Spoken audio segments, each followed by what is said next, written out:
22 anos depois da criação da Lei de Improbidade Administrativa, vale uma reflexão. O poder público e o judiciário estão no caminho certo para combater e punir esse tipo de infração?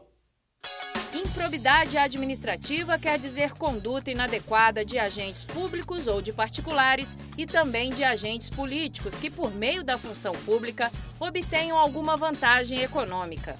A lei que trata do assunto é uma só, mas será que existem punições diferentes para cada tipo de agente? É muito comum um agente público cometer um ato que possa ser ilegal, possa até gerar um prejuízo à administração e que mereça uma sanção, mas não de improbidade administrativa. E hoje, às vezes, a ação tem uma utilização também de persecução política e o gravame, às vezes, é muito caro para o patrimônio de um servidor, de um agente político. Então, foi um debate que permeou a elucidação desses princípios e a sua aplicação de forma moderada, proporcional e razoável. A criação da Lei 8.429, que trata de improbidade administrativa, é marcada pela necessidade urgente de controle da corrupção no país, mas de forma eficaz. Para que esse controle ocorra, é preciso usar mecanismos internos e externos no serviço público. Seria uma espécie de técnicas especiais de investigação, um trabalho conjunto entre os órgãos de investigação e a Justiça. Fazer valer a lei é uma forma de proteger o serviço público do ato ilícito. O juiz federal José Paulo Baltazar Júnior destaca que sugestões e propostas de aprimoramento são bem-vindas, mesmo que depois de 22 anos de aplicação da lei. Será que não seria muito mais eficaz se nós pudéssemos fazer um acordo? Sei lá, o sujeito concorda em perder os direitos políticos por um certo período, devolve uma parte do dinheiro. Isso terminaria com tudo, talvez, ações cíveis e criminais. Quanto nós economizaríamos do ponto de vista do gasto público, quanto nós ganharíamos do ponto de vista de reparação do dano. As esferas de responsabilidade jurídica são 3: civil, penal e administrativa.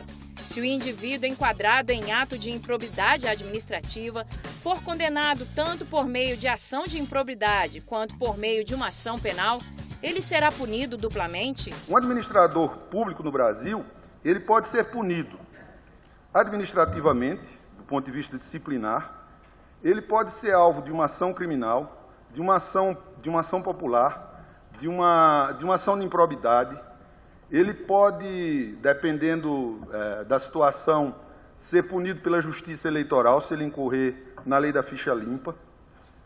E, enfim, há uma sobreposição de punições, que são tantas punições justamente porque não há a punição.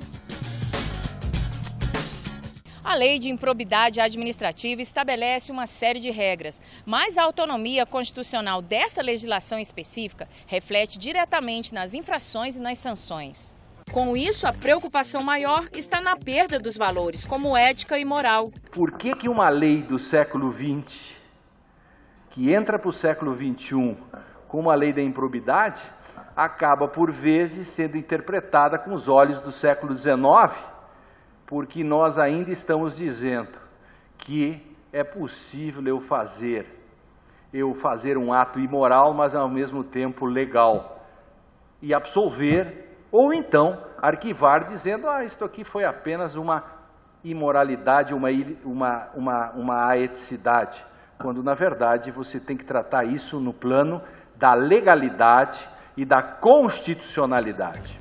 O agente público age em nome do Estado e do interesse público, não havendo que se falar em atuação em nome próprio.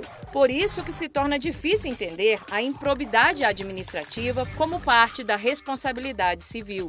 O que se está dizendo é que a conduta é reprovável, fere o princípio republicano.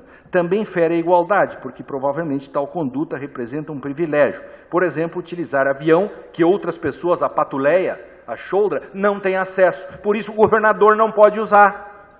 Antes de tudo, se tem um decreto que diz que ele pode, esse decreto é inconstitucional. Não precisa fazer essa discussão que se quer fazer de que é feia essa atitude, mas é legal. Não. Se ela é imoral, ela é ilegal.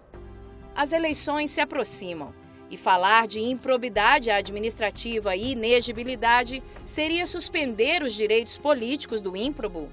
São inelegíveis para qualquer cargo, os que forem condenados à suspensão dos direitos políticos em decisão transitada em julgado ou proferida por órgão judicial colegiado por ato doloso de improbidade administrativa que importe lesão ao patrimônio público e enriquecimento ilícito. E quanto ao prazo da prescrição do mandato, se dá a partir das provas do ato ilícito? Se deverá abater do prazo da inelegibilidade de 8 anos posterior ao cumprimento de tal sanção, o período de inelegibilidade decorrido a condenação não definitiva e o respectivo trânsito em julgado. Certas infrações disciplinares podem causar a inegibilidade e a aplicação da lei penal. Primeiro, que haja a rejeição de contas. Segundo, que deve ter sido julgada pelo Tribunal de Contas. E terceiro, que a decisão deve ser irrecorrível no âmbito do Tribunal de Contas e não ter sido suspensa ou anulada pelo Poder Judiciário. Além disso, as irregularidades devem ser insanáveis e configurar ato doloso de improbidade administrativa.